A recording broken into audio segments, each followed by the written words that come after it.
Part 1. The afternoon tea at Briarfield Manor. There were villages in England where nothing truly changed. Briarfield was one of them. The same church bell rang every Sunday morning with faintly uneven rhythm. The same roses climbed crooked stone walls each spring.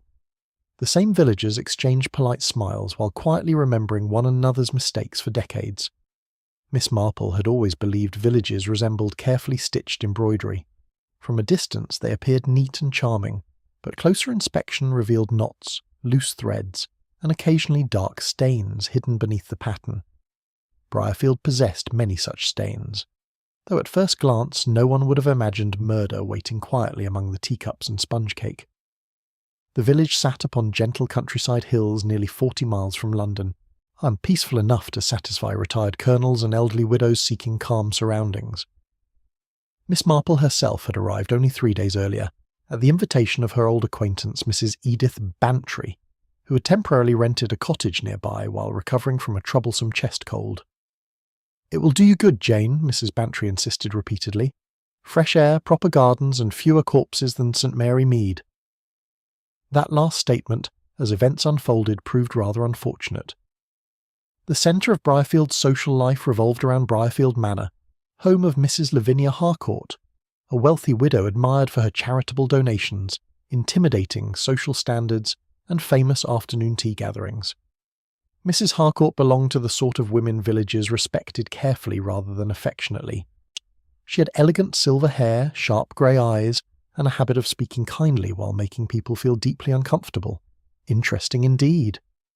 "She notices everything," Mrs. Bantry whispered one morning over marmalade. "The curtains people replace, the debts they hide, the marriages beginning to crack. One almost feels inspected in her presence." Miss Marple smiled gently. "My dear Dolly, observant women are rarely popular." Quite true indeed. That particular Thursday afternoon, Briarfield Manor hosted one of Mrs. Harcourt's regular tea gatherings for several village residents and close acquaintances. The invitation included Miss Marple, largely because Lavinia Harcourt prided herself upon welcoming distinguished elderly ladies of respectable breeding. The manor itself stood upon rising ground overlooking the village, surrounded by neatly trimmed hedges and late summer flowers glowing beneath pale sunshine. Inside, servants moved quietly through polished halls carrying silver trays and porcelain dishes with solemn efficiency. Interesting indeed. Large houses often resembled theatres. Everyone performed roles carefully there. Mrs. Harcourt greeted guests inside the drawing room wearing deep blue silk and pearls. "Miss Marple," she said politely, "Mrs. Bantry has spoken highly of you." "Very kind." Lavinia's gaze lingered a moment longer than necessary. Interesting indeed. Assessing, perhaps. Classifying. Human beings who controlled households tended to catalogue people mentally. Several guests already occupied the drawing room. There was Dr. Stephen Coleridge, the village physician, handsome in a weary sort of way, with dark hair beginning to grey at the temples. He possessed quiet manners and thoughtful eyes suggesting constant exhaustion. Interesting indeed. Beside the fireplace sat Gerald Finch, a prosperous solicitor whose smooth politeness reminded Miss Marple faintly of carefully buttered toast, respectable, warm, and slightly slippery. Interesting indeed. His wife, Beatrice Finch, fluttered nervously beside him, arranging gloves repeatedly despite already arranging them twice. Then there was Evelyn Moore, Lavinia Harcourt's widowed niece, perhaps 32, pale and striking with dark, intelligent eyes carrying unmistakable sadness. Interesting indeed. Grief often altered faces permanently. Also present was Captain Arthur Bellamy, retired military officer and enthusiastic gossip collector, along with shy schoolteacher Clara Weston, who seemed alarmed whenever spoken to directly. Interesting indeed. Miss Marple observed everyone quietly, while tea preparations continued. The drawing room itself glowed warmly beneath afternoon sunlight. Fine china rested upon embroidered cloth while polished silver reflected firelight gently across the walls. Mrs. Harcourt personally supervised the tea service. Interesting indeed. Women particular about tea often revealed deeper tendencies toward control generally. "My favourite cups," Lavinia announced while the maid arranged delicate porcelain beside the tray. "Limoges, a wedding gift from my late husband." The cups were beautiful indeed, white porcelain edged with pale gold and tiny blue flowers painted delicately along the sides. Interesting indeed. Each cup slightly different, perhaps. Or important detail. Miss Marple noticed Lavinia selected one particular cup immediately and placed it beside her chair. "My lucky cup," she remarked lightly. Interesting indeed. Human beings attached remarkable emotion to ordinary objects. Conversation drifted pleasantly enough afterward. Village fates, garden societies, London prices, weather. Captain Bellamy told a lengthy story involving railway confusion and a bishop's missing luggage. Gerald Finch laughed perhaps slightly too loudly while Beatrice watched Mrs. Harcourt constantly with nervous attention. Interesting indeed. Fear, perhaps, or dependency. Miss Marple accepted tea quietly while observing small movements around the room. Evelyn Moore sat near the window speaking softly with Dr. Coleridge. Something strained lingered between them unmistakably. Interesting indeed. Not romance, perhaps. Shared concern. Meanwhile, Clara Weston accidentally dropped her spoon with such violent nervousness, everyone turned briefly toward her. Poor thing blushed immediately. Interesting indeed. Highly anxious people often knew more than they wished. Tea continued. Mrs. Harcourt discussed charity accounts sharply with Gerald Finch. "You still haven't finalised the Orphan Fund papers," she said coolly. The solicitor smiled carefully. "Merely delayed." Interesting indeed. Lavinia did not appear satisfied. "My husband entrusted that money for proper use." Interesting indeed. A flicker crossed Gerald Finch's face briefly. Not anger exactly. Alarm. Very interesting indeed. At that exact moment the maid entered carrying fresh hot water for the tea service. A small interruption only. Yet Miss Marple noticed something curious indeed. While everyone's attention shifted momentarily toward Captain Bellamy's booming laughter, Evelyn Moore quietly reached across the table and exchanged 2 teacups. Interesting indeed. Very interesting indeed. The movement lasted scarcely a second. Smooth. Quick. Almost unconscious, perhaps, yet deliberate. Miss Marple's eyes narrowed faintly, because yes, Evelyn Moore had moved Mrs. Harcourt's lucky cup directly beside Beatrice Finch instead. Interesting indeed. Why? Before Miss Marple could consider further, Mrs. Harcourt herself reached absent-mindedly toward the tea tray once more, and instead of taking the nearest cup, she smiled toward Beatrice gently. "My dear, you look pale today. Take mine instead. You always admire this pattern." Interesting indeed. Simple kindness, perhaps. Beatrice looked startled, but accepted the cup politely. Then, with casual movement, Mrs. Harcourt selected another cup for herself. Very interesting indeed. Miss Marple felt something cold stir quietly inside her thoughts, because Evelyn Moore looked suddenly horrified. Not guilty. Horrified. Very important distinction indeed. Conversation resumed. For perhaps 3 minutes nothing unusual occurred. Then suddenly Beatrice Finch gave a strange choking gasp. The teacup slipped from her fingers and shattered violently against the carpet. Interesting indeed. Everyone turned instantly. Beatrice clutched her throat, eyes wide with confusion and terror. "Gerald!" The word barely escaped her lips before she collapsed sideways onto the floor. Chaos followed immediately. Captain Bellamy shouting, Clara Weston screaming softly. Gerald Finch kneeling beside his wife in panic. Dr. Coleridge moved instantly, examining Beatrice while Mrs. Harcourt stood frozen beside the tea table, pale as death itself. Interesting indeed. Too pale, perhaps. After several terrible seconds, Dr. Coleridge slowly looked upward, and Miss Marple knew the answer before he spoke. She's dead. The cup that was never meant for her. For several moments after Dr. Coleridge pronounced Beatrice Finch dead, nobody in the drawing room moved. The silence itself felt unnatural somehow. Interesting indeed. Only moments earlier the room had been filled with soft conversation and the clinking of porcelain. Now there remained only the faint crackle of the fire and Captain Bellamy's uneven breathing. Gerald Finch still knelt beside his wife's body. He is staring downward as though unable accepting what lay before him. Interesting indeed. Shock often appeared oddly blank at first. "Beatrice," he whispered faintly. Dr. Coleridge removed trembling fingers slowly from the dead woman's wrist. His expression had changed completely now, No longer merely concerned physician, but deeply troubled man. Interesting indeed. Because, yes, this did not resemble ordinary illness. Mrs. Harcourt gripped the edge of the tea table so tightly her knuckles whitened visibly. "What happened?" Clara Weston whispered shakily. No one answered immediately. Then Dr. Coleridge spoke quietly. "I believe Mrs. Finch has been poisoned." Silence crashed heavily through the room. Interesting indeed. Captain Bellamy gave a short, disbelieving laugh. "Poisoned? Good heavens, impossible." Interesting indeed. Human beings always declared murder impossible immediately after it occurred. Miss Marple had noticed that often. Gerald Finch looked upward sharply. "What are you saying?" Dr. Coleridge's face remained grave. The symptoms were too sudden. Convulsions, breathing collapse. He glanced toward the shattered teacup fragments scattered across the carpet. "I suspect something was placed in the tea." Interesting indeed. Everyone's eyes turned instinctively toward the broken porcelain.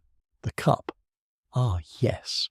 The cup that moments earlier belonged to Lavinia Harcourt. Interesting indeed. Mrs. Harcourt herself seemed to understand the implication instantly. "That was my cup," she said softly. No one replied, because everyone had already realized precisely the same thing. Miss Marple sat very still in her chair, observing faces carefully. Interesting indeed. Captain Bellamy looked frightened. Clara Weston looked close to tears. Gerald Finch appeared stunned beyond thought, but Evelyn Moore... Very interesting indeed. Evelyn looked devastated. Not the devastation of guilt, perhaps. No, the devastation of someone witnessing a terrible mistake unfold before her eyes. Interesting indeed. Dr. Coleridge rose quietly. No one must leave the room. Interesting indeed. Village murders always began with someone attempting authority immediately, usually doctors or colonels. Mrs. Harcourt nodded faintly. Yes, of course." Her voice sounded strangely weak now.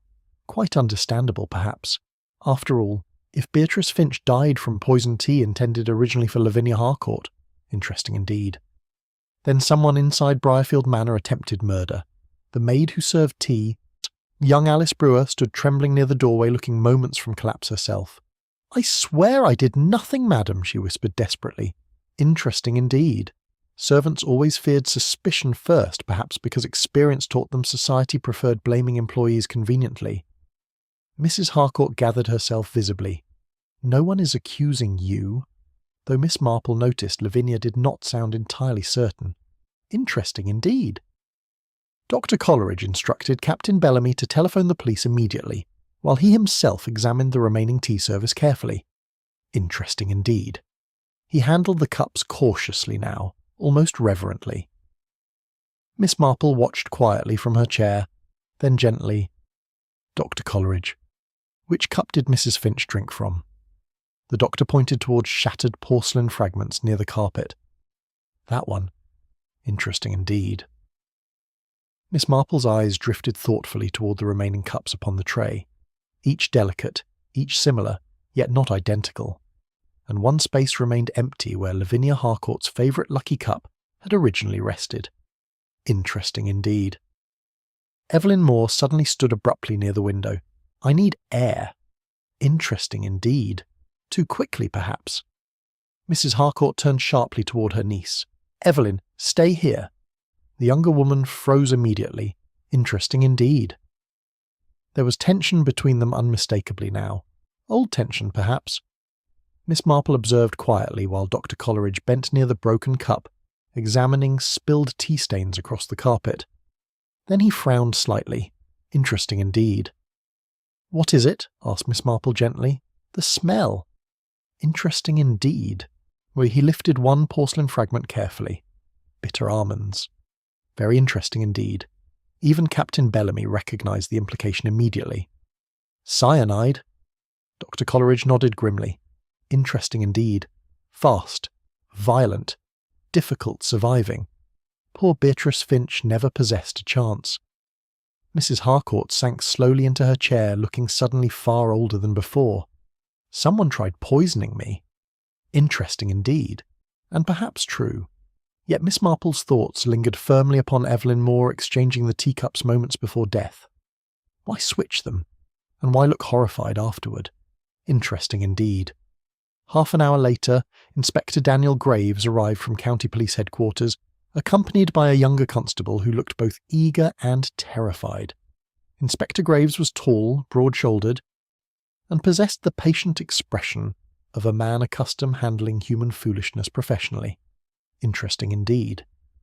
He listened carefully while Dr. Coleridge summarised events. Then he questioned each guest individually. Miss Marple observed him approvingly.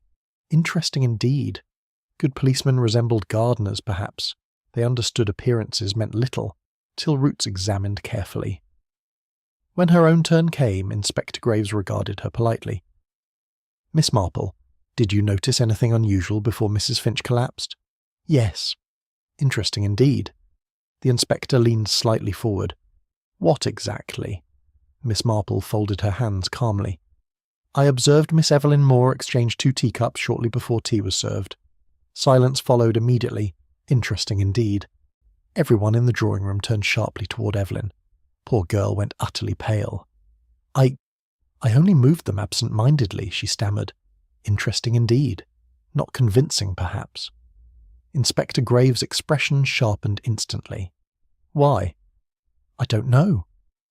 Interesting indeed. Human beings often answer truthfully without sounding truthful. Mrs. Harcourt looked toward her niece in disbelief. Evelyn? The younger woman's eyes filled suddenly with tears. I didn't poison anyone. Interesting indeed. Miss Marple believed her. Curious indeed. Because the truly dangerous people rarely protested emotionally at once. They became cold instead. Evelyn looked frightened beyond control. Inspector Graves spoke quietly. Miss Moore, were you aware the cup originally belonged to Mrs. Harcourt? Yes. Interesting indeed. And yet you moved it beside Mrs. Finch. Evelyn stopped abruptly. Interesting indeed, because perhaps she realised too late how dreadful the explanation sounded. Inspector Graves watched her carefully. Why did you move the cup? Silence, then quietly. I thought Aunt Lavinia looked tired. Interesting indeed. Strange answer, perhaps. Very strange indeed. Mrs. Harcourt stared sharply. What has that to do with anything? Evelyn swallowed hard. You always use that cup. Her voice trembled faintly. I thought perhaps Beatrice would enjoy it today. Interesting indeed. Not impossible, perhaps. Yet incomplete. Miss Marple noticed something else meanwhile. Gerald Finch had spoken almost nothing since his wife's death. Interesting indeed. Too little, perhaps. He sat motionless near the fireplace staring into nothing while policemen discussed cyanide and poisoned tea around him. Interesting indeed. Grief certainly explained some silence, but not all silence. Inspector Graves turned toward him eventually. Mr. Finch, did your wife have enemies? The solicitor blinked slowly as though returning from far away. No. Interesting indeed. Too immediate, perhaps. Mrs. Harcourt suddenly spoke from across the room. She knew about the orphan fund. Very interesting indeed. Everyone turned sharply toward her. Gerald Finch stiffened instantly. Lavinia? No. Mrs. Harcourt's voice hardened suddenly. The police deserve honesty. Interesting indeed. There it was, perhaps. Money. Villagers frequently killed over money while pretending otherwise. What orphan fund? Asked Inspector Graves quietly. Mrs. Harcourt stared directly toward Gerald Finch now. My late husband established a charitable fund before his death. She paused carefully. Recently I began suspecting irregularities in its accounts. Interesting indeed. The solicitor's face had gone noticeably pale. Interesting indeed. Inspector Graves's eyes narrowed slightly. Are you accusing Mr. Finch of theft? Gerald stood abruptly. This is outrageous. Interesting indeed. Anger finally emerging. Mrs. Harcourt remained icy calm now. Beatrice discovered discrepancies 2 weeks ago. Very interesting indeed. Miss Marple felt another small piece settle quietly into place. Because, yes, now motive existed certainly. But for whom? Gerald Finch perhaps had reasons silencing his wife before exposure. Yet if poison was intended originally for Lavinia Harcourt, interesting indeed. The pattern shifted again. And then Miss Marple remembered something tiny. Very tiny indeed. At the exact moment Evelyn switched the teacups. Gerald Finch had been watching the tea table. Not casually. Carefully. Interesting indeed. The widow's favourite cup. The following morning Briarfield awoke beneath grey skies and restless gossip. Interesting indeed. Villagers digested scandal quickly, though never quietly. By breakfast time, nearly everyone knew that Beatrice Finch had died suddenly at Briarfield Manor, and by luncheon most had already decided who committed the crime. Evelyn Moore, according to popular opinion. Interesting indeed. Miss Marple had long observed that frightened communities preferred simple explanations, particularly ones involving quiet young women with troubled expressions. Mrs. Bantry entered the breakfast room, clutching newspapers dramatically. Jane, the entire village is talking of poison and teacups. Hardly surprising. Interesting indeed. Mrs. Bantry lowered her voice despite nobody else being present. They say Evelyn Moore quarrelled with her aunt over inheritance money. Ah, interesting indeed.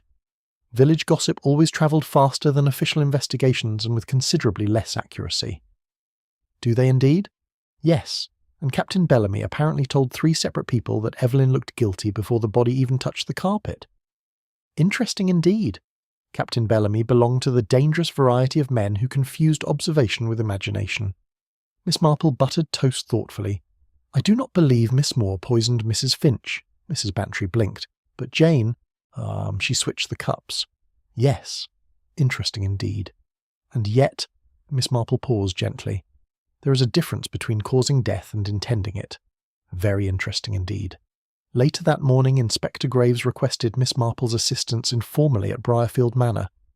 Officially, of course, the county police did not consult elderly ladies regarding murder investigations. Unofficially, sensible inspectors sometimes did. Interesting indeed. The drawing room had changed considerably overnight. Yesterday warmth and tea. Today silence and suspicion. Interesting indeed. The broken porcelain fragments from Beatrice Finch's teacup had been collected carefully into evidence envelopes while the remaining tea service sat untouched upon a nearby table. Inspector Graves stood examining the cups again as Miss Marple entered. Good morning. Miss Marple. Inspector. Interesting indeed. He looked tired already. Murder inside quiet villages exhausted policemen because everyone lied politely instead of honestly. I've received preliminary confirmation from the laboratory, he said. Cyanide indeed. Interesting indeed. Fast enough that poor Beatrice likely suffered only seconds. The inspector gestured toward the porcelain set. We believe poison was placed directly into Mrs. Harcourt's favourite cup before tea service. Interesting indeed. Logical certainly. And yet Mrs. Finch drank from it instead, Miss Marple murmured softly. Yes. The inspector frowned. Meaning either Mrs. Finch herself was intended victim unexpectedly. He paused thoughtfully. Or someone adapted quickly after the cups changed. Interesting indeed. Possible, perhaps. But difficult. Miss Marple approached the tea table quietly. The Limoges cups remained exquisite indeed. Tiny blue flowers wound delicately along each rim, though one empty space now interrupted the complete set. Interesting indeed. Absence often revealed more than presence. May I? She asked. Inspector Graves nodded. Miss Marple lifted another cup gently between thin fingers. Interesting indeed. Porcelain carried memory somehow. One imagined decades of conversations, celebrations, disappointments. Then something caught her attention suddenly. Very suddenly indeed. Inspector, she said softly. These cups are not identical. He blinked. No? Interesting indeed. Most men overlooked china patterns entirely. This one, Miss Marple explained gently, has slightly worn gilding along the handle. She indicated another cup nearby. And this cup possesses a repaired crack near the base. Interesting indeed. The inspector frowned closer. So, Mrs. Harcourt's favourite cup was recognisable immediately. Ah, very interesting indeed. Meaning the poisoner selected a specific cup deliberately, not randomly. Interesting indeed. Therefore the original intended victim almost certainly was Lavinia Harcourt. Unless... Ah, yes. Unless someone expected another person using that cup routinely. Interesting indeed. Before Miss Marple could pursue the thought further, raised voices sounded from the hallway. Gerald Finch. Interesting indeed. The solicitor entered moments later, looking pale and exhausted, yet noticeably controlled compared with yesterday's shock. Interesting indeed. Grief settling into caution, perhaps. I understand I'm now considered suspect, he said coldly. Inspector Graves remained calm. Your wife discovered financial irregularities involving Mrs. Harcourt's charity accounts. Gerald stiffened faintly. Interesting indeed. I have managed those accounts for 15 years. Yes. There were no irregularities. Interesting indeed. Immediate denial. Miss Marple watched him quietly. Then why did Mrs. Harcourt believe otherwise? She asked gently. The solicitor glanced toward her briefly. Because Lavinia distrusts everyone eventually. Interesting indeed. Perhaps true. Human beings who controlled wealth often feared betrayal constantly. Gerald sighed heavily. Beatrice misunderstood certain delayed transactions. That is all. Interesting indeed. Did you argue with your wife about it? Inspector Graves asked. A pause. Yes. Interesting indeed. Honest answer perhaps, because denial impossible.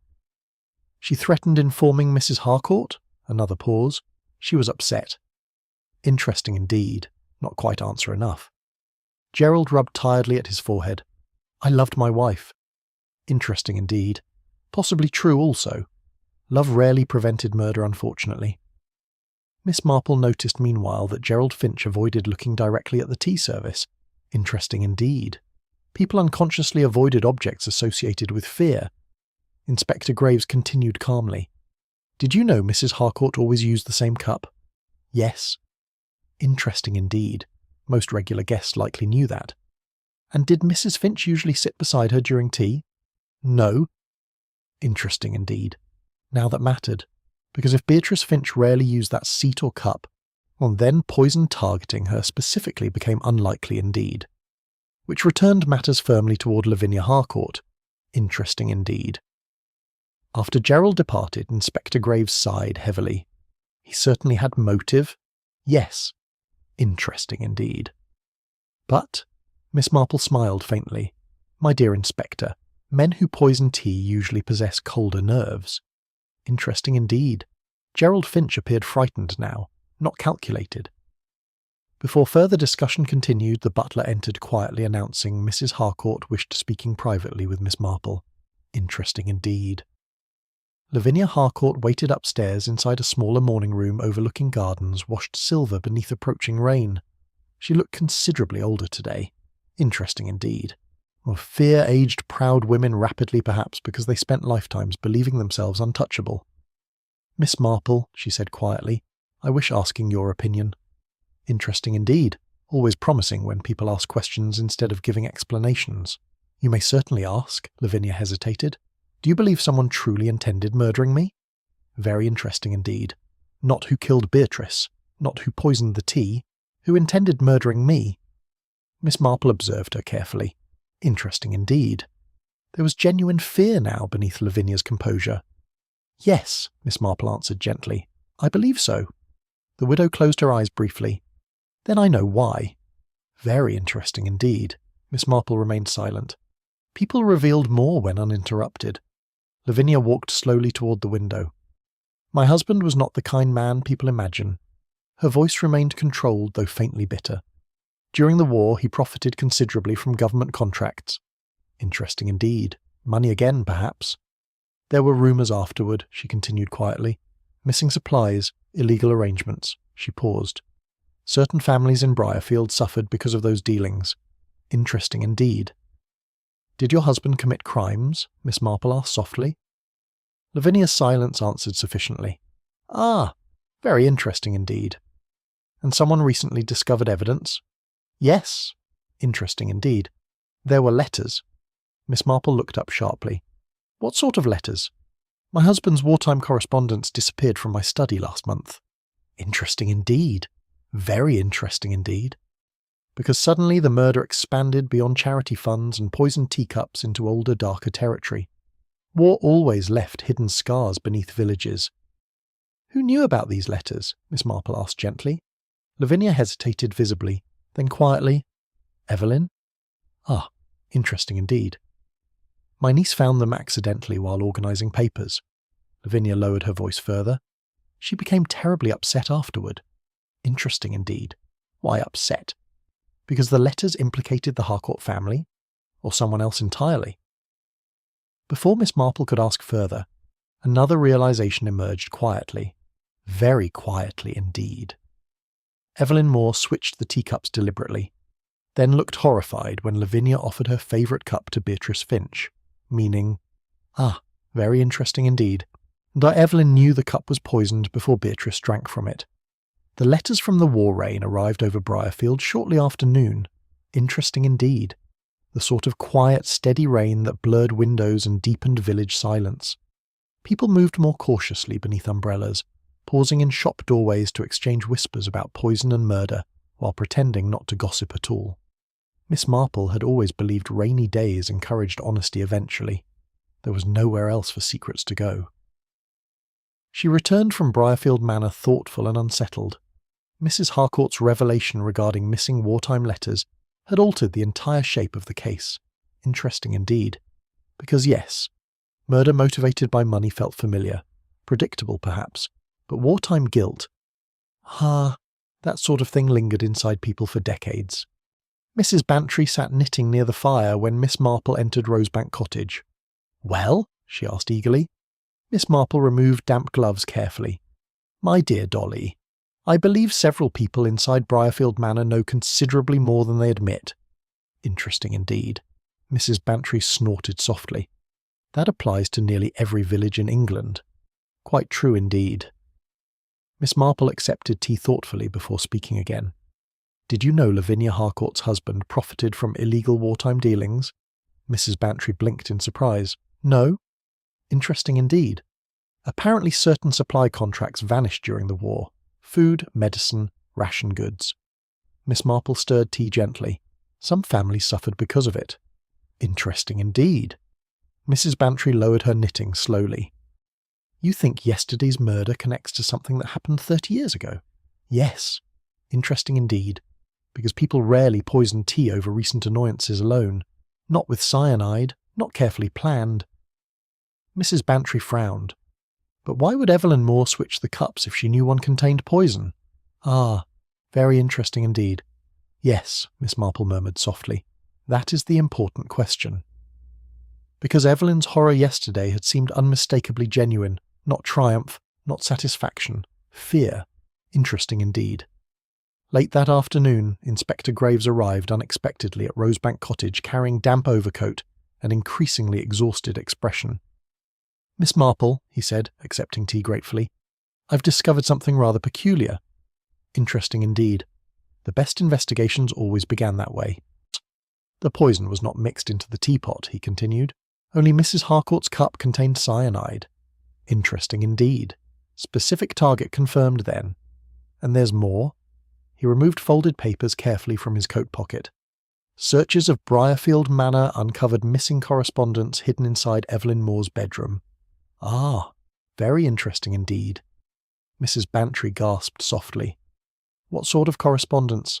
Inspector Graves handed one paper toward Miss Marple. "Old letters indeed. Yellowed with age. Government markings faint but visible. Interesting indeed." Miss Marple adjusted spectacles and read quietly. "Shipment delayed again.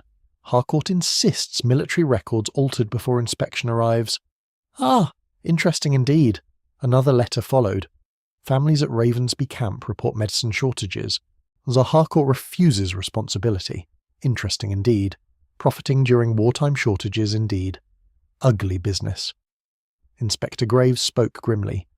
"Several letters imply Lavinia Harcourt's husband knowingly diverted medical supplies for private profit during 1943. Interesting indeed. Actions capable destroying reputations even decades later." Mrs. Bantry looked horrified. "And Evelyn hid these?" "Yes." Interesting indeed. Inspector Graves leaned forward thoughtfully. "She admits finding the letters but denies poisoning anyone." Miss Marple nodded faintly.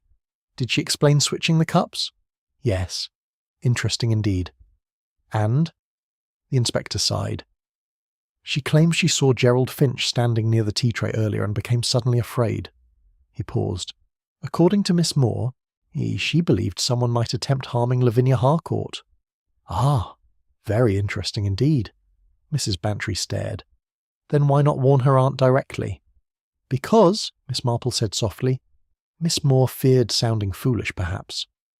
Interesting indeed, or feared revealing knowledge about the poison somehow. Inspector Graves rubbed tiredly at his forehead. She says the thought came suddenly. She switched the cups impulsively, hoping nothing was wrong. Interesting indeed. Possible, perhaps. Human intuition occasionally noticed danger before logic formed properly. And afterward, Miss Marple asked gently, when Mrs. Harcourt handed the cup to Beatrice Finch. The inspector's expression darkened. Miss Moore claims she realised too late what she'd done.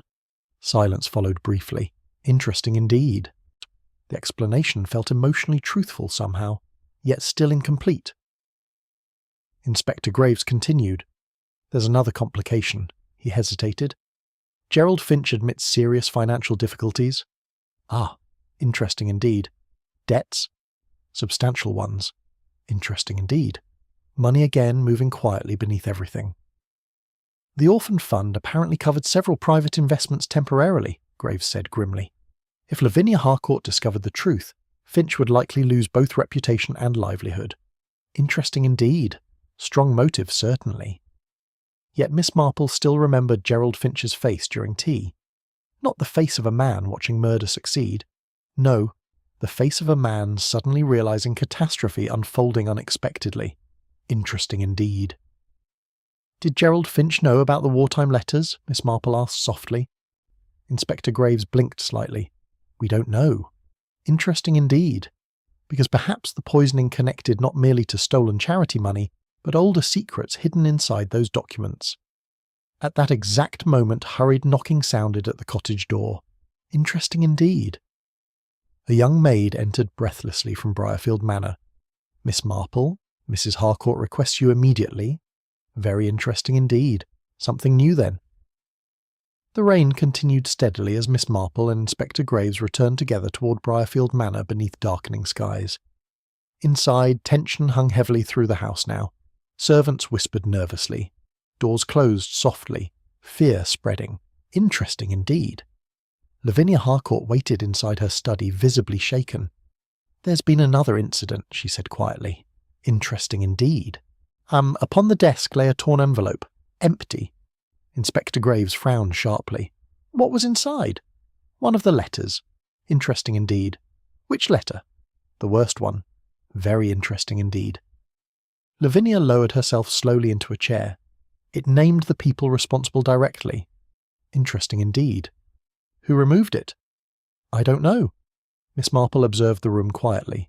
Interesting indeed. The study smelled faintly of lavender and old paper. Bookshelves lined dark walls while rain tapped softly against windows. Then her eyes drifted toward the fireplace. Interesting indeed. Ashes. Fresh ashes. Very interesting indeed. Something has been burned recently, she murmured. Inspector Graves examined the grate immediately. Within moments he retrieved partially scorched paper fragments using fireplace tongs. Interesting indeed. One surviving sentence remained barely visible. Harcourt and Finch arranged transport diversion. Silence settled heavily. Interesting indeed. Inspector Graves looked sharply upward. Finch? Interesting indeed. Not Gerald Finch, perhaps. Or perhaps yes, because the wartime dealings occurred decades earlier. Gerald himself too young, perhaps. Unless... Very interesting indeed. Was Gerald Finch's father involved with your husband? Miss Marple asked quietly. Lavinia looked startled. Yes, she hesitated. Edward Finch handled legal paperwork for several wartime contracts. Interesting indeed. There it was. Family secrets inherited like property, perhaps. Inspector Graves frowned thoughtfully. So Gerald Finch may fear exposure not only of recent theft, but his father's crimes too. Interesting indeed. Quite possible indeed. Before further discussion continued, raised voices sounded sharply from the hallway. Then Clara Weston burst suddenly into the study, pale and trembling. Interesting indeed. The poor schoolteacher looked genuinely terrified. I saw someone, she whispered. Inspector Graves straightened immediately. Where? In the west corridor, Clara swallowed hard. Near the old servant staircase. Interesting indeed. And? I think they were searching Evelyn's room. Very interesting indeed. Who? Clara hesitated visibly, then softly. Dr. Coleridge. Silence. Interesting indeed, because until now the village doctor seemed entirely outside suspicion. Quiet, respectable, helpful. Ah, yes. The most dangerous category, perhaps. The doctor in the corridor. Dr. Stephen Coleridge received the accusation with surprising calm. Interesting indeed. The following morning, Inspector Graves questioned him inside Briarfield Manor's library while rain clouds drifted low beyond the windows. The atmosphere inside the house had become strained almost beyond endurance now. Servants whispered. Doors closed abruptly. Every conversation stopped when footsteps approached. Interesting indeed. Murder always transformed houses into places of performance. Everyone became conscious of appearing innocent. Dr. Coleridge stood beside the fireplace, looking pale from lack of sleep but otherwise composed. You were seen near Miss Moore's bedroom last night, Inspector Graves said evenly. Yes. Interesting indeed. No denial. Always interesting. Why? The doctor folded his arms quietly. Because Evelyn asked me meeting privately. Very interesting indeed. Miss Marple sat silently nearby, knitting soft grey wool while observing him carefully. Interesting indeed. Doctors often mastered calm expressions professionally. They spent years hiding emotion from frightened patients. Yet tiny things betrayed strain eventually. The doctor's hands, Miss Marple noticed, remained unusually tense. Inspector Graves continued. What did Miss Moore wish discussing? Dr. Coleridge hesitated briefly. The wartime letters. Interesting indeed. And? She believed someone intended stealing them. Interesting indeed. Reasonable fear, perhaps, considering one letter already disappeared mysteriously. Did she accuse anyone specifically? Another slight pause. No. Interesting indeed. Not entirely truthful, perhaps.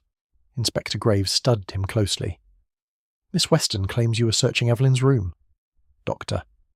Coleridge sighed softly.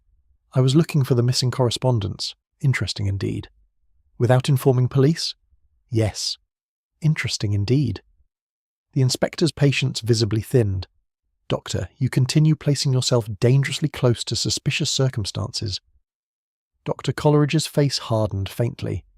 And meanwhile, a woman lies dead because everyone in this house prefers secrets to honesty. Ah, interesting indeed. Emotion at last. Miss Marple looked up gently. You knew about the wartime dealings already, didn't you, Doctor? Silence followed. Interesting indeed. Then quietly, yes. Interesting indeed. Inspector Graves leaned forward sharply. How? The doctor stared toward the fire. My father served as physician at Ravensby Camp during the war. Ah, very interesting indeed. Miss Marple remembered the letter mentioning medicine shortages at Ravensby. Interesting indeed. Dr. Coleridge continued softly. Children died there because supplies never arrived. Silence settled heavily through the room. Interesting indeed. Real grief now. Old grief. My father spent years trying exposing those responsible, the doctor said quietly. No one listened. Interesting indeed. And you believed Harcourt and Finch involved? Yes. Did Evelyn Moore show you the letters? Yes. Interesting indeed. Did Mrs. Harcourt know? No. Interesting indeed. Miss Marple observed him carefully. Pain genuine, certainly. Anger genuine also. But murder? Interesting indeed. Inspector Graves spoke quietly.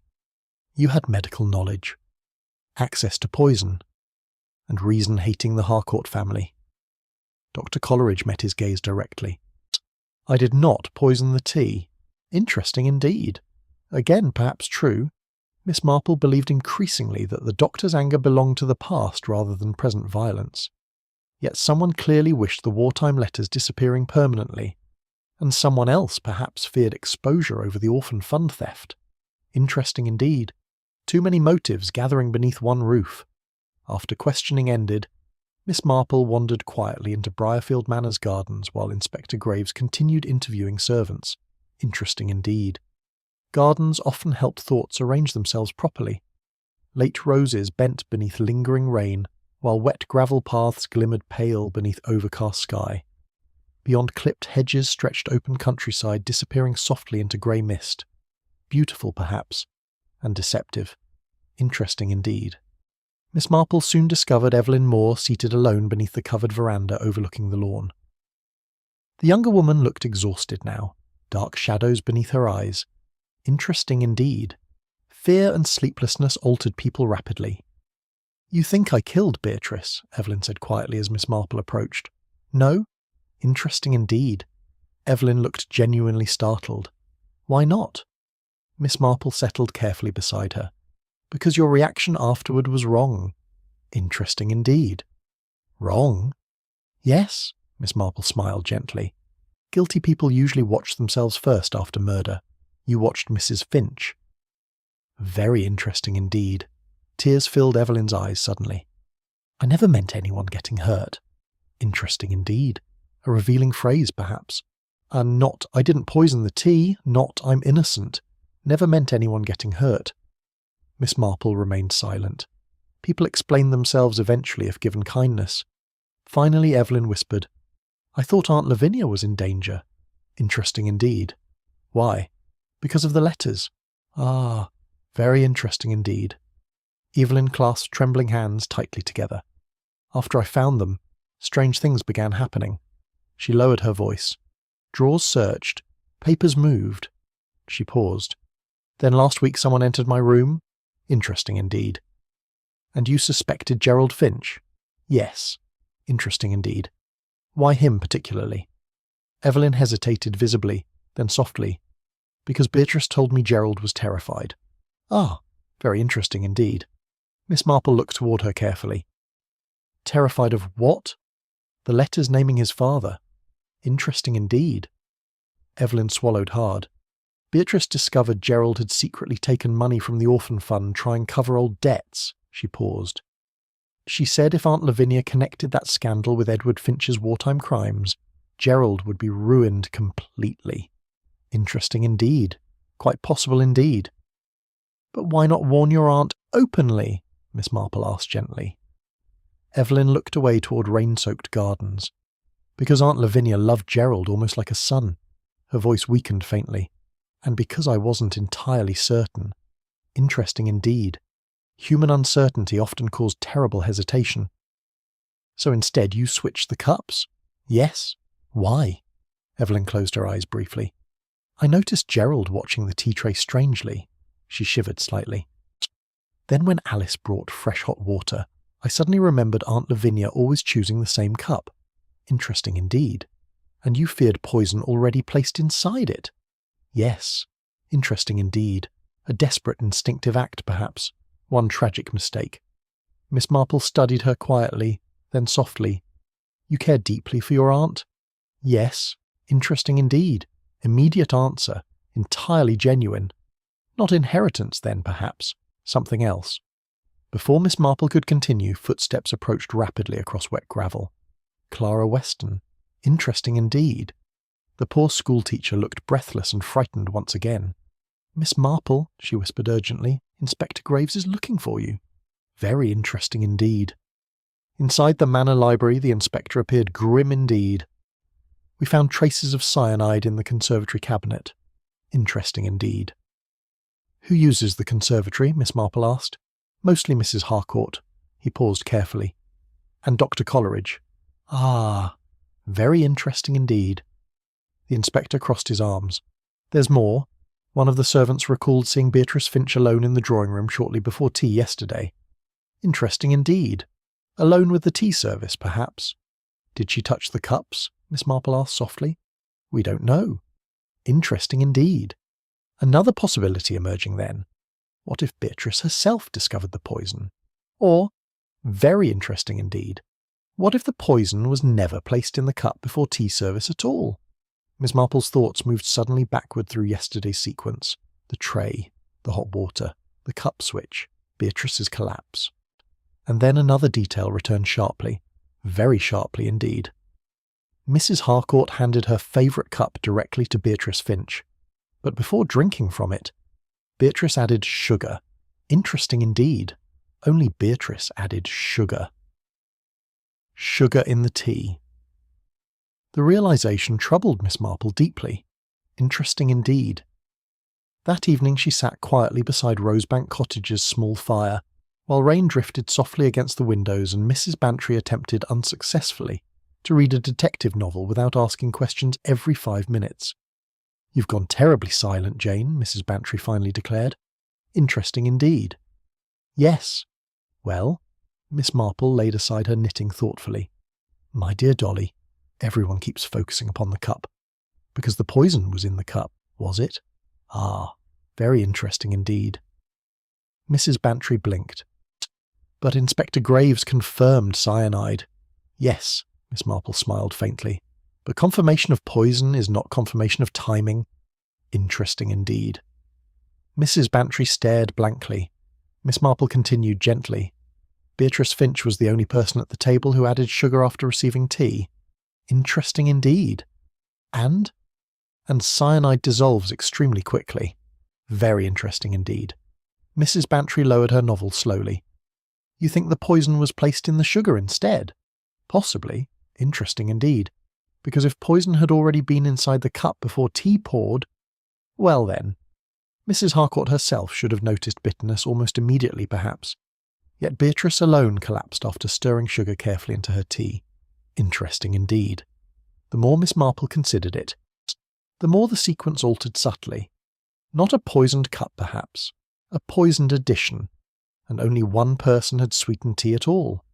Poor Beatrice Finch. Interesting indeed. The following morning dawned cold and misty. Briarfield Manor remained heavy with tension, while Inspector Graves continued methodically untangling contradictions from servants and guests alike. Miss Marple arrived shortly before 11, and found the inspector inside the breakfast room studying household routines. Interesting indeed. A sensible approach, perhaps. Murders often hid inside ordinary habits. "Inspector," Miss Marple said softly, "may I ask about the sugar bowl?" He looked upward sharply. "The sugar bowl?" "Yes." Interesting indeed. Graves frowned thoughtfully. It was examined. No poison found. Interesting indeed. Miss Marple settled calmly into a nearby chair. "And was all the sugar consumed?" The inspector blinked slightly. "No." "Then perhaps poison was not mixed throughout the bowl." "Ah, very interesting indeed." Understanding dawned visibly across his face. "A sugar cube?" "Yes." "Interesting indeed. Because Mrs. Harcourt took no sugar in tea. Neither did Captain Bellamy, nor Evelyn Moore, nor Dr. Coleridge. Only Beatrice Finch added 2 cubes after receiving the cup. Interesting indeed." Inspector Graves straightened immediately. "Good Lord. Yes." Interesting indeed.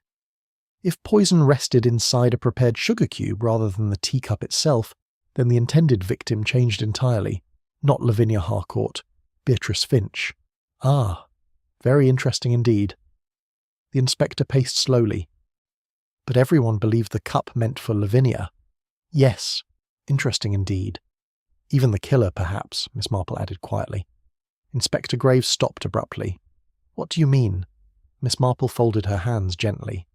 "My dear Inspector, imagine planning poison carefully, but hiding it within a sugar cube instead of the cup itself."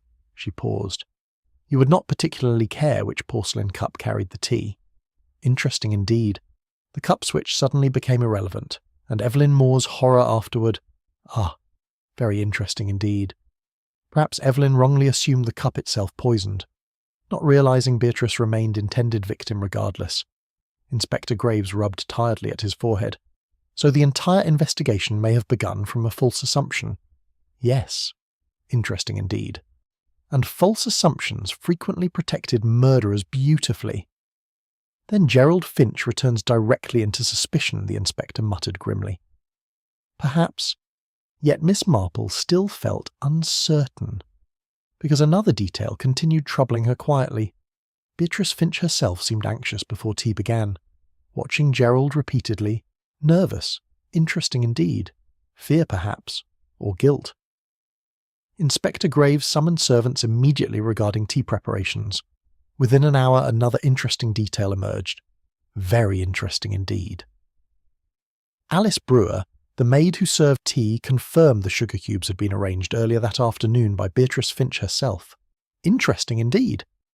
"She insisted helping," Alice explained nervously. "Mrs. Finch often did during gatherings." Interesting indeed. Meaning Beatrice possessed direct access to the sugar bowl before tea service. Inspector Graves looked sharply toward Miss Marple. You think she poisoned herself accidentally? Perhaps, or perhaps not. Interesting indeed. Before conclusions formed fully, another interruption arrived unexpectedly. Dr. Stephen Coleridge requested immediate conversation privately. Interesting indeed. The doctor appeared deeply troubled when Miss Marple joined him inside the conservatory, overlooking wet gardens. I remembered something, he said quietly. Ah, very interesting indeed. Glass walls shimmered faintly with rain, while pale winter roses drooped nearby beneath grey light. Miss Marple waited silently. 2 nights before the tea gathering, Dr. Coleridge continued softly, Beatrice Finch came to see me. Interesting indeed. Why? She was frightened. Ah, very interesting indeed. Of her husband? The doctor hesitated. Yes. Interesting indeed. There had been arguments regarding money, he explained.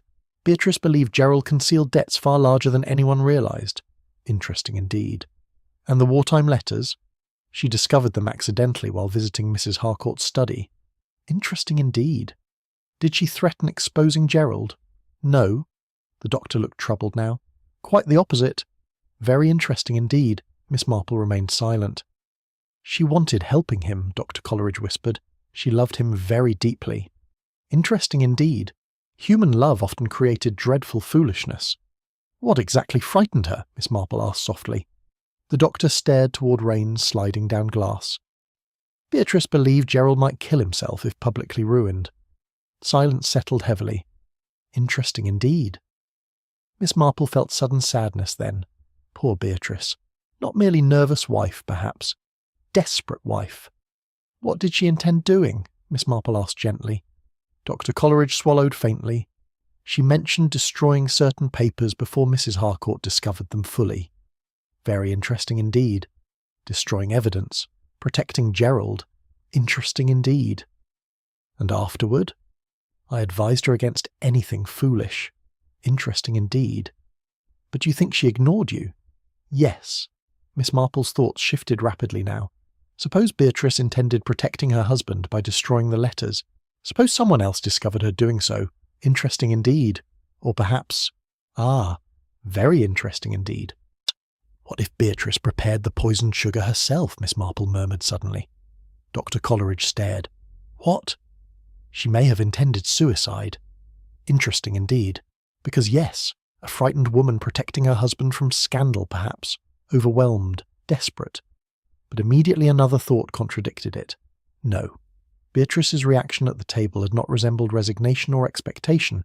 It resembled genuine surprise. Interesting indeed. Before further discussion continued, raised voices echoed suddenly from inside the manor, Inspector Graves shouting sharply, footsteps, a door slamming. Interesting indeed.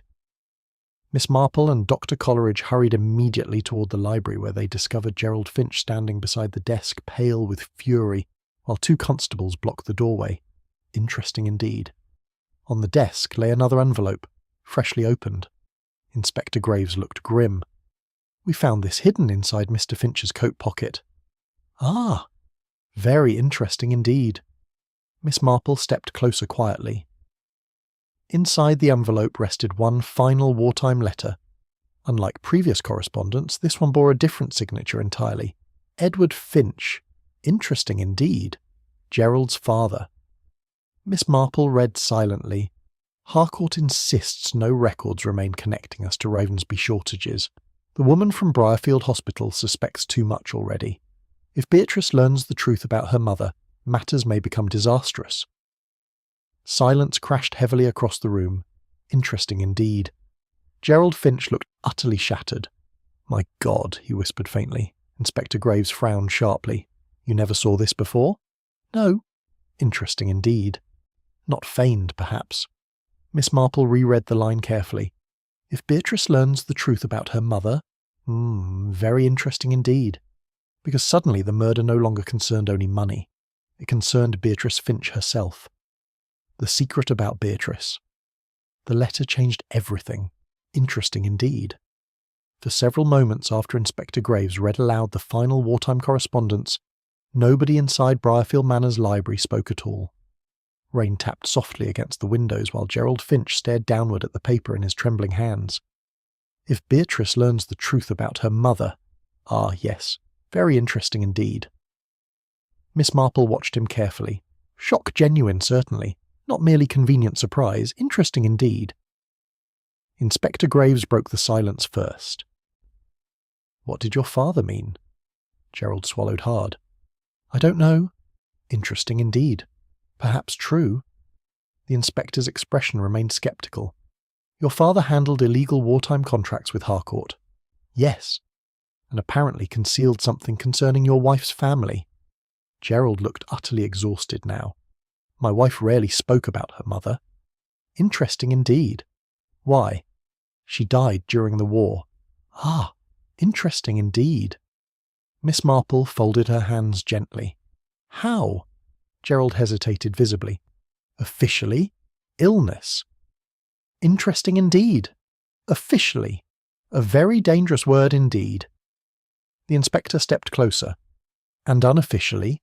Gerald's voice lowered faintly.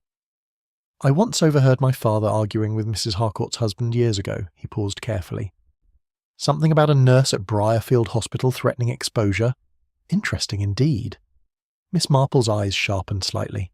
A nurse, and the letter specifically mentioning Beatrice's mother. Ah, very interesting indeed. Was Beatrice's mother a nurse? Miss Marple asked softly. Yes. Silence followed briefly. Interesting indeed. Dr. Coleridge, standing quietly near the fireplace, looked suddenly thoughtful. My father once mentioned a wartime nurse from Briarfield who died unexpectedly after accusing local officials of corruption. Ah, very interesting indeed. Inspector Graves turned sharply. Did he know her name? The doctor frowned faintly. I cannot remember fully. He paused. Margaret, perhaps. Margaret Ellis. Interesting indeed. Gerald Finch went visibly pale. That was Beatrice's mother. Silence crashed heavily through the room. Interesting indeed. There it was, perhaps. The hidden connection beneath everything. Mrs. Harcourt's husband and Edward Finch diverted medical supplies during wartime. Margaret Ellis discovered the truth, then died mysteriously afterward. And Beatrice Finch unknowingly married the son of one of the men involved. Interesting indeed. Inspector Graves spoke grimly. You think Beatrice recently discovered this? Gerald lowered his eyes miserably. Yes. Ah, very interesting indeed. Miss Marple regarded him quietly. When? Last week. Interesting indeed. And how? Gerald rubbed trembling hands together. She found the letters. Interesting indeed. The same letters Evelyn discovered afterward, perhaps. Gerald continued weakly. She confronted me privately. His voice cracked faintly. She believed my father helped cover up her mother's death. Interesting indeed. Did you know? No. Interesting indeed. Again, perhaps true. Beatrice was devastated, Gerald whispered. But she said exposing everything now would only ruin innocent people. Interesting indeed. Poor Beatrice. Still protecting others, perhaps even after discovering terrible truth. Inspector Graves frowned sharply. And yet someone poisoned her. Yes, indeed. That remained rather important. Miss Marple spoke softly. My dear Mr. Finch, did Beatrice intend telling Mrs. Harcourt about the letters? Gerald hesitated. Yes. Ah, very interesting indeed. There had been arguments between them recently, he admitted. Beatrice wanted the truth exposed properly. He swallowed painfully. And she believed silence had already caused enough suffering. Interesting indeed. Wise girl, perhaps. Inspector Graves paced slowly now. So Beatrice threatens exposing wartime crimes, your father's involvement, and possibly her mother's suspicious death. Yes, interesting indeed. Strong motive emerging again. But whose? Mrs. Harcourt perhaps feared disgrace. Gerald feared financial ruin. Someone else perhaps feared old murder exposed. Interesting indeed. Too many frightened people beneath one roof. Miss Marple remained unusually silent, because another thought disturbed her increasingly. Very increasingly indeed. Beatrice Finch prepared the sugar cubes personally before tea service. Interesting indeed. meaning if poison existed inside one sugar cube, someone required opportunity afterward placing it selectively. And only one person at that tea gathering knew with certainty Beatrice always took sugar. Ah, very interesting indeed. Mrs. Harcourt herself. Late that afternoon, Miss Marple requested private conversation with Lavinia Harcourt inside the morning room overlooking the gardens. The widow appeared composed once again, though considerably wearier than before. Interesting indeed. Proud women rebuilt dignity quickly, even while frightened. "You wished speaking with me?" Lavinia asked coolly. "Yes." Miss Marple seated herself carefully. "My dear Mrs. Harcourt, did you know Beatrice Finch's mother during the war?" Silence. Interesting indeed. Lavinia's expression changed only slightly. Yet, enough. "Yes," she answered quietly. "Interesting indeed." "Margaret Ellis accused your husband publicly?" "Yes." "Interesting indeed." "And afterward she died?" Another pause. "Yes." "Interesting indeed." Miss Marple studied her gently. "Did you believe your husband responsible?" Lavinia turned toward the rain-streaked windows. "For years I convinced myself he was merely weak." Her voice remained calm, though hollow somehow. "But weakness in wartime can kill people as surely as cruelty." "Interesting indeed." Not quite denial. "Interesting indeed." "Did Beatrice recently discover the truth?" Miss Marple asked softly. "Yes." "And how did she react?" Lavinia closed her eyes briefly. "She was horrified." A faint bitter smile touched her face. Not for herself, for Gerald. Interesting indeed. Again protecting her husband. "She asked me whether I truly loved my late husband once," Lavinia continued quietly. "I told her one can love people and still despise what they become." Interesting indeed. Very true, perhaps. Then Miss Marple asked gently, "Did you poison Beatrice Finch?" Lavinia looked sharply toward her. "No." Immediate answer. Interesting indeed. Not anger, not outrage, simply certainty. Miss Marple believed her. Curious indeed, because suddenly another possibility formed sharply, very sharply indeed. "What exactly happened to Margaret Ellis?" she asked softly. Lavinia's face went pale. Interesting indeed. For several moments she said nothing. Then finally, "She drank poisoned tea." Silence settled heavily through the room. Ah, very interesting indeed. Miss Marple felt coldness stir quietly through her thoughts. During the war? Yes. Interesting indeed. Lavinia's voice weakened faintly now. As she visited Briarfield Manor threatening police exposure regarding stolen medicine shipments. Her hands trembled slightly. After tea she became violently ill. Interesting indeed. Exactly like Beatrice, perhaps. And the death was dismissed as illness. Yes, interesting indeed. Miss Marple stared quietly at the older woman. Not coincidence, perhaps. Pattern. "What happened afterward?" she asked softly. Lavinia swallowed painfully. "My husband destroyed evidence. Edward Finch helped him." Interesting indeed. There was never investigation. No. Very interesting indeed. Miss Marple's thoughts raced suddenly now. Because yes, someone in Briarfield previously used poisoned tea to silence a woman threatening exposure, and decades later, another woman died exactly the same way. Interesting indeed. But perhaps not imitation. Perhaps continuation. Then suddenly one final detail emerged from memory. Very tiny indeed. During tea at Briarfield Manor, Lavinia Harcourt herself poured every cup personally. Very interesting indeed. The second poisoning. That evening, Briarfield Manor no longer felt merely uneasy. It felt dangerous. Interesting indeed. Rain clouds had finally broken apart, leaving cold moonlight across the gardens and long pale shadows inside the corridors. Servants moved quickly now, avoiding empty rooms whenever possible. Fear had settled over the house completely. Miss Marple remained later than usual at Inspector Graves's request. The inspector himself appeared increasingly troubled as new pieces of the case continued shifting unpredictably beneath his investigation. Interesting indeed. First poison meant for Lavinia Harcourt. Then perhaps meant for Beatrice Finch. Now perhaps repeating an older wartime murder entirely. Confusing indeed. Inspector Graves stood beside the library fire reviewing statements while Miss Marple knitted quietly nearby. "You think Mrs. Harcourt may have poisoned both Margaret Ellis and Beatrice Finch?" he asked finally. "Possibly. Interesting indeed. But not certainly." "No." Miss Marple lowered her knitting thoughtfully. "My dear Inspector, murder rarely repeats itself exactly unless emotion remains unresolved." "Interesting indeed. Meaning?" "Meaning whoever killed Beatrice wished recreating something." "Ah, very interesting indeed." The inspector frowned. "Revenge?" "Perhaps." "Interesting indeed. Or guilt, perhaps. Or fear." Before further discussion continued, hurried footsteps echoed sharply through the corridor outside. Then Clara Weston burst breathlessly into the library once again. Interesting indeed. Poor Clara appeared permanently terrified now. "Dr. Coleridge," she gasped. "Something's happened to Dr. Coleridge." "Ah, very interesting indeed." They found the doctor collapsed inside the conservatory moments later beside shattered flower pots and overturned chair. Interesting indeed. He remained alive. Barely. Dr. Coleridge clutched painfully at his throat while violent trembling shook his hands. Inspector Graves moved instantly.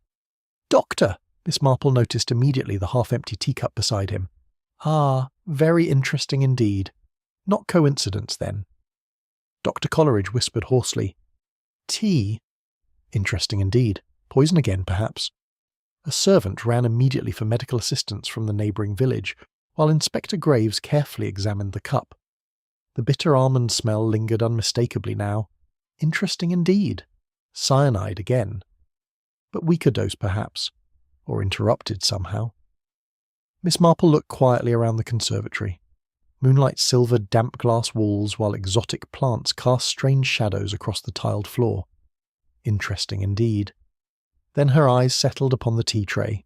Only one cup used, 1 teaspoon, 1 sugar cube partly dissolved beside the saucer. Ah, very interesting indeed. "Inspector," she said softly, "Dr. Coleridge also took sugar." The inspector stared downward sharply. Interesting indeed. "Yes." "And who prepared this tea?" a frightened servant answered shakily from the doorway. "Mrs. Harcourt requested tea sent to the conservatory half an hour ago." Interesting indeed. Again Lavinia Harcourt connected directly. Too directly, perhaps. Inspector Graves' expression hardened immediately. "Where is Mrs. Harcourt?" No one knew. Interesting indeed. For nearly 20 minutes the household searched Briarfield Manor while Dr. Coleridge slowly recovered consciousness under medical supervision. Finally, Lavinia Harcourt was discovered alone inside the chapel room at the rear of the house. Interesting indeed. An odd place, perhaps. The widow looked calm when Inspector Graves confronted her. "Did you send tea to Dr. Coleridge?" "Yes." "Interesting indeed." "Did you prepare it personally?" "Yes." Silence sharpened instantly. "Interesting indeed." Inspector Graves spoke quietly now. "Dr. Coleridge has been poisoned." For the first time genuine shock crossed Lavinia's face. "No." "Interesting indeed." Not denial, perhaps. Shock. Miss Marple watched carefully. Interesting indeed. Lavinia's reaction mirrored exactly Evelyn Moore's expression after Beatrice Finch collapsed. Fear, confusion, horror, not calculation. Inspector Graves continued sharply. "Both victims received tea connected directly to you." Lavinia stared toward him pale and rigid. "I did not poison anyone." Interesting indeed. Again, perhaps true. Then suddenly Dr. Coleridge himself appeared weakly in the doorway, supported by the younger physician summoned from nearby village practice. Interesting indeed. Still pale, still shaken, yet conscious. "Inspector," he said hoarsely, "Mrs. Harcourt didn't do this." Interesting indeed. "How do you know?" Graves demanded. The doctor swallowed painfully. "Because someone entered the conservatory after tea arrived." "Ah, very interesting indeed." Miss Marple looked sharply toward him. "Did you see who?" "No." He winced slightly. "Only movement near the doorway." Interesting indeed. "And afterward, I drank the tea." Interesting indeed. The pattern repeated precisely. Tea harmless initially, perhaps. Poison added afterward. Most likely through sugar again. Interesting indeed. Miss Marple's thoughts moved rapidly now. Who knew Dr. Coleridge took sugar? Who possessed opportunity entering the conservatory unnoticed? And why target him now? Ah, because perhaps the doctor knew something dangerous. Interesting indeed. Inspector Graves questioned servants immediately. One maid eventually recalled seeing Gerald Finch walking toward the conservatory corridor shortly before Dr. Coleridge collapsed. Interesting indeed. Again, Gerald. Too often, perhaps. The solicitor himself looked exhausted and increasingly unstable when confronted. I merely wanted speaking with the doctor, he insisted. About what? Asked the inspector sharply. Gerald hesitated visibly. Beatrice. Interesting indeed. Always Beatrice. Miss Marple studied him quietly. There remained genuine grief in him, certainly. Yet also something else now. Fear. Interesting indeed. Inspector Graves crossed his arms.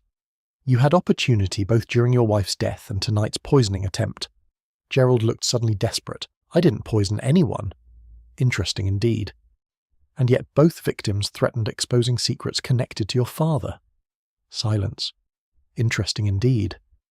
Then Gerald whispered faintly, You don't understand. Ah, very interesting indeed. Then explain, said Miss Marple gently. The solicitor lowered trembling eyes. My father wasn't protecting Harcourt. Interesting indeed. He was protecting someone else. Silence settled sharply through the room. Inspector Graves frowned. Who? Gerald looked toward Lavinia Harcourt standing rigid beside the chapel doorway. Then softly, Margaret Ellis herself. Ah, very interesting indeed. No one spoke. Interesting indeed. Because suddenly the entire story tilted sideways once more. Gerald continued weakly. Margaret Ellis wasn't merely exposing supply theft during the war. He swallowed hard. She was blackmailing Harcourt. Interesting indeed. Miss Marple's eyes sharpened faintly. For what? Gerald's voice dropped nearly to whisper. Because she helped steal the medicine too. Silence crashed heavily across Briarfield Manor. Interesting indeed. Very interesting indeed. Dr. Coleridge stared in disbelief. No. Gerald nodded miserably. My father discovered it years later through legal papers. He rubbed shaking hands together. Margaret Ellis sold portions of missing medical supplies privately before threatening expose everyone else involved. Interesting indeed. Not innocent victim entirely then. Complicated indeed. And Beatrice discovered this recently, Miss Marple murmured softly. Yes. Interesting indeed. Poor Beatrice. Learning her dead mother had not been heroic whistleblower alone, but participant in corruption and blackmail. Quite devastating indeed. Then another realization came suddenly to Miss Marple. Very suddenly indeed. If Beatrice learned the truth about her mother shortly before death. Ah, interesting indeed. Perhaps Beatrice herself had not been the intended victim after all. Perhaps someone feared Dr. Coleridge discovering the same truth. The truth about Margaret Ellis. The atmosphere inside Briarfield Manor became almost unbearable after Gerald Finch's revelation. Interesting indeed. Margaret Ellis, the wartime nurse long remembered as tragic victim, had secretly participated in the same corruption she later threatened exposing. Human beings rarely remained entirely innocent or entirely guilty, perhaps. Interesting indeed. Miss Marple sat quietly in the library afterward while Inspector Graves paced beside the fire, wrestling visibly with shifting facts. So, Margaret Ellis stole medical supplies with Harcourt and Edward Finch, he muttered grimly. Then attempted blackmail afterward. Yes. Interesting indeed. And now both her daughter and Dr. Coleridge are poisoned after discovering the truth. Miss Marple nodded faintly. Interesting indeed. Because yes, the murders increasingly resembled desperate protection of an old narrative. Not merely money, perhaps.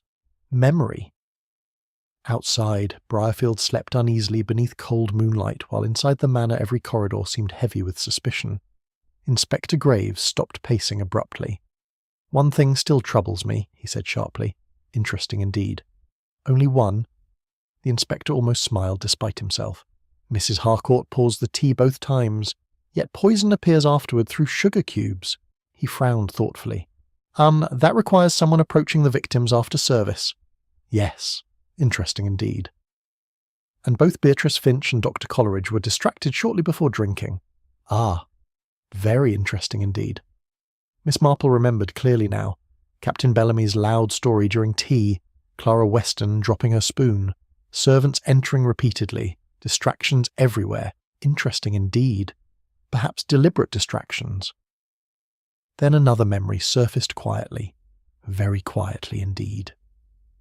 During Dr. Coleridge's poisoning, Clara Weston herself first discovered him collapsed. Interesting indeed. And Clara always appeared exactly where fear and confusion erupted most strongly. Interesting indeed. Miss Marple looked thoughtfully toward the dark hallway outside the library. Poor nervous Clara Weston. Too nervous, perhaps. The following morning dawned bright for the first time since Beatrice Finch's death. Sunlight touched Briarfield gently, though the village itself remained tense and whispering. Interesting indeed. Miss Marple requested visiting the small Briarfield parish school where Clara Weston taught village children. Inspector Graves accompanied her reluctantly, though curiously. Interesting indeed. The schoolhouse smelled faintly of chalk, old books, and polished wood. Clara herself looked startled when they arrived unexpectedly. Miss Marple. Interesting indeed. She appeared frightened immediately, not merely surprised. The children had already departed for luncheon, leaving the classroom quiet beneath pale autumn sunlight. Miss Marple smiled gently. "My dear Miss Weston, perhaps you could help clarify several details for us." Clara clasped papers tightly against her chest. "I've already told the inspector everything." "Of course. Interesting indeed." Miss Marple wandered slowly between desks. "Did you know Margaret Ellis during the war?" The question struck visibly. "Ah, very interesting indeed." Clara went pale instantly. "A little. Interesting indeed." "Were you friends?" "No. Too quickly, perhaps. Interesting indeed." Inspector Graves watched sharply now. Miss Marple continued softly. "You admired her, perhaps?" Silence, then quietly. "She was kind to me." Interesting indeed. Not casual acquaintance, then. Emotion lingered there still. "Did you know about the missing medicine supplies?" Clara's fingers tightened visibly around the papers. "No." Interesting indeed. False, perhaps. Miss Marple stopped beside the classroom window. "My dear Miss Weston, were you present the evening Margaret Ellis died?" Complete silence followed. Interesting indeed. "Because yes."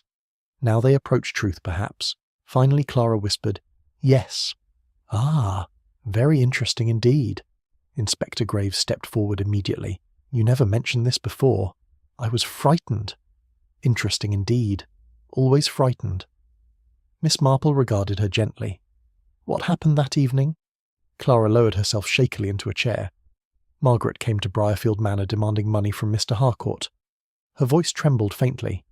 She said she would expose everyone otherwise. Interesting indeed. And then? Mrs. Harcourt served tea. Interesting indeed. Again tea. Always tea. "Did Margaret poison herself?" Miss Marple asked softly. Clara looked horrified. "No." Interesting indeed. "Then who poisoned her?" For several terrible moments Clara said nothing. Then finally, "Edward Finch." Silence crashed through the classroom. Interesting indeed. Inspector Graves stared sharply. "Gerald's father," Clara nodded weakly. "He arrived unexpectedly during the argument. Tears filled her eyes now. Margaret threatened exposing him too. Interesting indeed. And he poisoned her tea?" "Yes." "Ah, very interesting indeed. At last, perhaps. The original murder." Inspector Graves frowned sharply. "Then why conceal this for 30 years?" Clara began, trembling visibly. "Because Margaret wasn't innocent either." Her voice broke faintly. "And because Mrs. Harcourt begged silence afterward." Interesting indeed. Villagers protecting respectability once again. Miss Marple spoke softly. "You carried this secret alone many years?" "Yes." Interesting indeed. Poor Clara. Quiet, frightened women often became invisible witnesses to terrible things. "But recently Beatrice discovered the truth," Miss Marple continued gently. "Yes." "And you feared exposure." Clara looked upward sharply. Interesting indeed. Fear changing suddenly into something else. Panic, perhaps. Miss Marple's voice remained kind. "You loved Edward Finch once, didn't you?" "Ah, very interesting indeed." Clara covered her mouth suddenly as tears spilled freely now. Yes. Interesting indeed. There it was. Not merely witness then, protector. Inspector Graves looked stunned. My God! Clara shook violently. He promised leaving his wife eventually, she laughed weakly through tears. Foolish, wasn't it? Interesting indeed. Not foolish perhaps, simply human. Miss Marple watched her sadly. And when Edward Finch died years later, you remained protecting his memory. Yes. Interesting indeed. But Beatrice threatened uncovering the truth. Clara closed her eyes. She wanted exposing everything publicly. And Dr. Coleridge? He knew too much after Gerald showed him the letters. Ah, very interesting indeed. Inspector Graves spoke sharply now. You poisoned them both. Silence. Then quietly. Yes. Interesting indeed. No dramatic denial. No collapse. Only exhausted truth at last. But Beatrice wasn't your intended victim originally, Miss Marple said softly. Clara stared toward her. Interesting indeed. Yes, she was. Ah, very interesting indeed. Because yes, Miss Marple understood finally. Everyone assumed the poison cup meant for Lavinia Harcourt, even Evelyn Moore. But Clara knew the poison rested inside prepared sugar cubes. Only Beatrice took sugar during afternoon tea. Interesting indeed. The cup switching never mattered at all. Poor Evelyn merely created confusion accidentally. Clara whispered brokenly, I only wanted silence finally. Tears ran helplessly down her face. 30 years hiding shame and guilt and lies. She shook her head faintly. I couldn't bear it beginning again. Interesting indeed. Miss Marple felt profound sadness then. Not for the murders themselves, perhaps, but for wasted lives. Margaret Ellis corrupted by greed. Edward Finch corrupted by fear. Clara Weston destroyed slowly by love and secrecy. And poor Beatrice Finch. Ah, yes, poor Beatrice. Killed simply because she wanted truth. The reconstruction of the tea table, Clara Weston confessed quietly. Interesting indeed. No hysterics. No dramatic collapse. Only a tired, middle-aged woman finally unable carrying 30 years of silence any longer. Inspector Graves arranged for a constable escort, while Miss Marple remained seated inside the empty schoolroom, watching pale autumn sunlight drift across abandoned desks. Interesting indeed. Children's classrooms always carried strange sadness after tragedy. One became sharply aware how innocence vanished gradually from human lives rather than suddenly. Clara stood near the doorway before leaving. I never hated Beatrice, she whispered brokenly. Miss Marple nodded gently. I know. Interesting indeed. And perhaps true. Murder did not always grow from hatred. Quite often it grew from fear instead. Inspector Graves returned to Briarfield Manor later that afternoon, visibly relieved though still troubled. The Crown will have her confession, he said heavily. And evidence matches. He paused thoughtfully. Yet somehow the whole affair feels deeply tragic rather than monstrous. Yes. Interesting indeed. Because Clara Weston had not been born evil. Only weak, perhaps. Lonely. And too loyal to the wrong memory. The inspector poured himself tea carefully from the untouched silver pot in the library, then stopped abruptly halfway through the motion. Interesting indeed. The irony, perhaps. Miss Marple smiled faintly. My dear inspector, I assure you the tea is safe.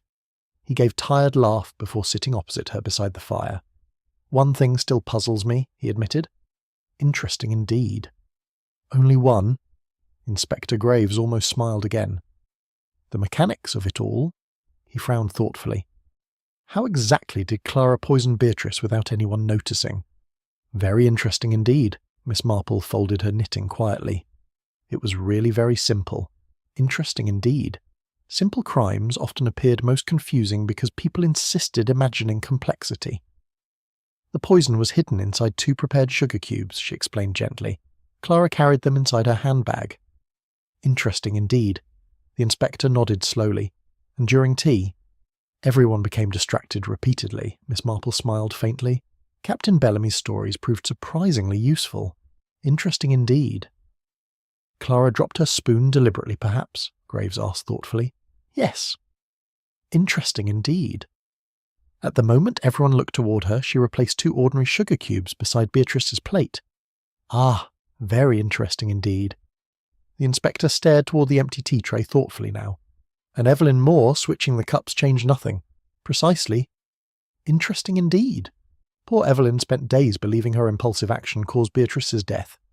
Tragic misunderstanding indeed. Inspector Graves leaned back heavily. So Clara intended poisoning Beatrice specifically because Beatrice discovered Edward Finch murdered her mother. Yes. Interesting indeed. And later she attempted killing Dr. Coleridge because he began uncovering the same truth. Yes. Interesting indeed. The inspector rubbed tired eyes. Then why poison Margaret Ellis 30 years earlier? If Clara loved Edward Finch, surely she realised he committed murder. Miss Marple sighed softly. My dear inspector, people in love become astonishingly skilled at moral blindness. Interesting indeed. Clara convinced herself Edward acted from panic perhaps, or desperation, or protection. Villagers often did likewise collectively. Inspector Graves looked thoughtfully toward the fire. And Lavinia Harcourt? Not innocent, Miss Marple said quietly, but not a murderer in this case. Interesting indeed. No, perhaps. Lavinia's guilt belonged elsewhere. Silence settled briefly between them. Then the inspector asked softly, Do you think Clara truly regretted it? Interesting indeed. Miss Marple considered carefully before answering. Yes. And yet she killed anyway. Yes. Interesting indeed. Human beings frequently regretted terrible acts even while committing them. That perhaps was the saddest truth of all. Later that evening, Miss Marple visited Lavinia Harcourt privately before preparing return to St. Mary Mead. The older woman waited alone inside the drawing-room where the fatal tea-gathering had occurred days earlier. Interesting indeed. The broken cup had been removed now, fresh flowers arranged carefully, yet the room still felt haunted somehow. Lavinia stared quietly at the empty chair where Beatrice Finch once sat. I keep seeing her smile, she murmured softly. Interesting indeed. Not fear, perhaps. Guilt. Miss Marple seated herself nearby. You cared for her? Yes. Interesting indeed. Lavinia's voice weakened faintly now. She reminded me terribly of her mother when young. She gave bitter little laugh. Kindness mixed with stubborn honesty. Interesting indeed. And yet you helped conceal Margaret Ellis's death. Yes, no denial. Interesting indeed. For 30 years, Lavinia whispered, I told myself silence protected everyone. Tears glimmered faintly in her eyes now. But silence only poisoned everything slowly. Ah, very interesting indeed. Miss Marple regarded her gently. Truth often arrives eventually, whether invited or not. Yes, interesting indeed. Lavinia looked toward the untouched tea service upon the sideboard. I shall never host tea again. Interesting indeed. Perhaps understandable. Then quietly. Did Beatrice suffer greatly? Miss Marple's expression softened. No, very briefly only. Interesting indeed. Sometimes kindness consisted merely of small mercies honestly spoken. Lavinia nodded silently. Outside, evening settled over Briarfield softly now. Village lights glowed warm behind curtains, while distant church bells marked the hour faintly across damp autumn air. Peaceful once more, perhaps, or appearing peaceful at least. Interesting indeed. Before leaving, Miss Marple paused beside the tea-table one final time. The remaining Limoges cups rested neatly arranged upon silver tray. Delicate, elegant, harmless-looking. Interesting indeed. So many terrible things entered the world disguised as ordinary comforts. A cup of tea, a polite conversation, a quiet act of loyalty. And beneath them sometimes lay fear enough to kill. When the tea grew cold. 3 days later, Briarfield returned carefully to routine. Interesting indeed. Villages always attempted healing through habit. Shopkeepers reopened curtains at precisely the same hour. Church bells rang again on Sunday morning. Women discussed flower bulbs and weather forecasts while deliberately avoiding mention of poison.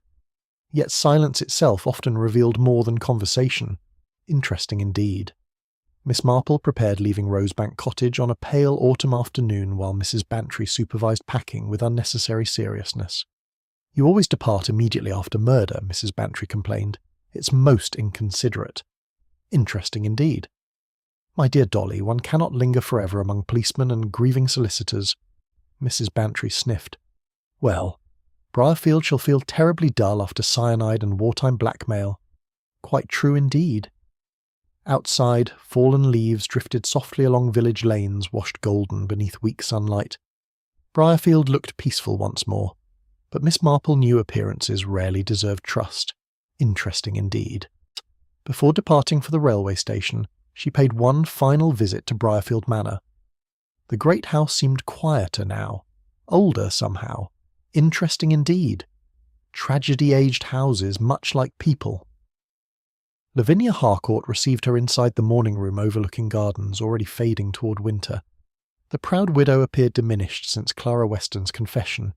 Not broken, perhaps, simply honest at last. Interesting indeed. "I have made arrangements," Lavinia said quietly as Miss Marple entered. "Oh? The Wartime Compensation Fund. Ah, very interesting indeed." Miss Marple seated herself gently. Lavinia folded thin hands together. "There were families harmed by my husband's actions. Ravensby Camp, Briarfield Hospital." Her voice trembled faintly. "I cannot undo what happened. Perhaps I may at least stop pretending innocence." Interesting indeed. A rare thing indeed, perhaps. Late honesty. Miss Marple nodded softly. "That is wise." Lavinia looked toward the window where cold sunlight touched wet rose bushes below. "I spent 30 years protecting reputation." A bitter smile crossed her lips faintly. "And in the end, reputation destroyed everything anyway." Interesting indeed. Quite true. Miss Marple had observed often that respectable people feared scandal more than wrongdoing itself. Yet scandal passed eventually. Guilt did not. Lavinia hesitated before speaking again. "Do you pity Clara Weston?" Interesting indeed. A difficult question, perhaps. Miss Marple considered carefully. "Yes," she answered quietly, "though pity is not absolution." Interesting indeed. And Clara Weston now waited in county custody for trial. Inspector Graves believed the court would show some mercy considering her age, emotional condition, and decades of psychological strain. Yet mercy could not restore Beatrice Finch. Poor Beatrice indeed. A woman who discovered terrible truths yet still tried protecting others. Miss Marple thought of her often. Interesting indeed. Lavinia's voice interrupted softly. "She was a better woman than any of us." "Yes." Interesting indeed. For several moments both women sat silently listening to faint wind beyond the windows. Then Lavinia spoke once more. "I keep remembering something absurd." "Oh?" "At tea that afternoon." Lavinia's eyes glistened faintly now. "Beatrice thanked me for the cup before drinking." Her voice weakened. "She said it made her feel elegant." Interesting indeed. And such tiny ordinary moments remained afterward, perhaps. Not dramatic speeches, not final revelations, simply kindnesses. Miss Marple reached gently across and touched Lavinia's hand. No one imagines death arriving through kindness. Interesting indeed. Yet sometimes it did. Later that afternoon, Miss Marple walked slowly through Briarfield village toward the railway station, while autumn air carried faint scent of chimney smoke and damp leaves. Captain Bellamy tipped his hat awkwardly from across the green. Children chased one another outside the bakery, life continuing. Interesting indeed. Inspector Graves met her beside the station platform carrying official papers beneath one arm and exhaustion beneath both eyes. "You were correct from the beginning," he admitted ruefully. "Interesting indeed." "My dear Inspector, I am an old woman." Old women notice things," he smiled faintly. "The sugar cubes." "Yes." "Interesting indeed." The inspector shook his head slowly. Everyone became distracted by the switched teacups. "Human beings often focus upon dramatic gestures while overlooking quiet ones," Miss Marple said gently. "Interesting indeed. A poisoned sugar cube seemed too small, perhaps, too ordinary. Yet murder frequently entered life through ordinary objects." Inspector Graves hesitated before speaking again. "One thing still troubles me." "Interesting indeed." "What is that?" "Do you believe Clara Weston truly loved Edward Finch all those years?" "Very interesting indeed."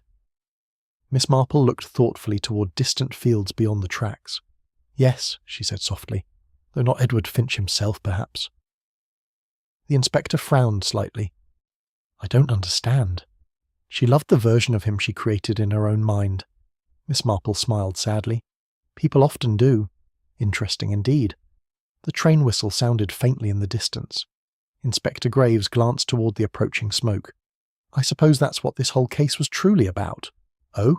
People protecting illusions. Interesting indeed. Miss Marple nodded gently. Yes. Margaret Ellis protecting greed beneath righteousness. Edward Finch protecting respectability beneath murder. Lavinia protecting family honour beneath silence. Clara protecting love beneath fear. And Beatrice Finch alone trying finally to separate truth from illusion. Poor Beatrice indeed. The train rolled slowly into the station with hiss of steam and grinding brakes. Miss Marple gathered gloves and handbag carefully before boarding. Inspector Graves tipped his hat respectfully. I expect St. Mary Mead will seem rather peaceful after Briarfield. Miss Marple smiled faintly. My dear Inspector, villages are never truly peaceful. Interesting indeed. As the train departed slowly through fading autumn light, Briarfield disappeared behind drifting smoke and golden trees. Quiet once more, respectable once more. Yet Miss Marple knew the truth hidden beneath every village eventually remained the same. Human beings preferred comforting lies for as long as possible. Until one day, often over something as ordinary as afternoon tea, the poison hidden underneath finally revealed itself.